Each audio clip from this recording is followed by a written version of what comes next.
এক গভীর রাতে পুরনো এক বাড়ির অন্ধকার কোণায় একটি ছায়া নাচতে থাকে। বাড়িটি ছিল খুব পুরনো, দেয়ালগুলো ফাটল ধরা, জানলাগুলো প্রায় ধুলোয় ঢেকে গেছে।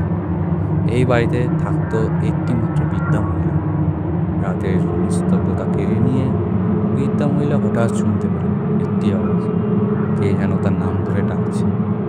তিনি ঘর থেকে বেরিয়ে আসতে দেখলেন তার সামনে দাঁড়িয়ে আছে একটি ছায়াময় মূর্তি।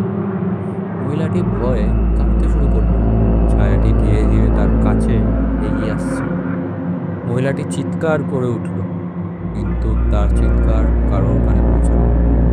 ঠিক সেই মুহূর্তে ছায়াটি মহিলার কাছে এসে দাঁড়ালো। মহিলাটি চোখ বন্ধ করে ফেলল, কিন্তু কিছুক্ষণ পর সে চোখ খুলতে সামনে দেখে কেউ নেই। মহিলাটি ধীরে ধীরে নিজেকে শান্ত করলো। সে বুঝতে পারলো সে হয়তো ভুল করছে। ক্লান্তির জন্য এসব সে দেখছে। বাড়িতে একটি কাজের লোকও ছিল, কিন্তু রাতেবেলা সে সেই দিন ছিল না সেই বাড়িতে। পরের দিন সকালে মহিলাটি ঘুম থেকে উঠলো, তার ঘরের জানলা খোলা, আর বাইরে একটি পাখি সমানে চেঁচিয়ে যাচ্ছে। সেই রাতে কি হয়েছিল, ছায়াটি কে ছিল, জানতে আমাদের পরের নেক্সট এপিসোডের জন্য ওয়েট করুন। কালকে আসছি। আর গল্পটি পছন্দ হলে অবশ্যই লাইক অ্যান্ড সাবস্ক্রাইব করবেন।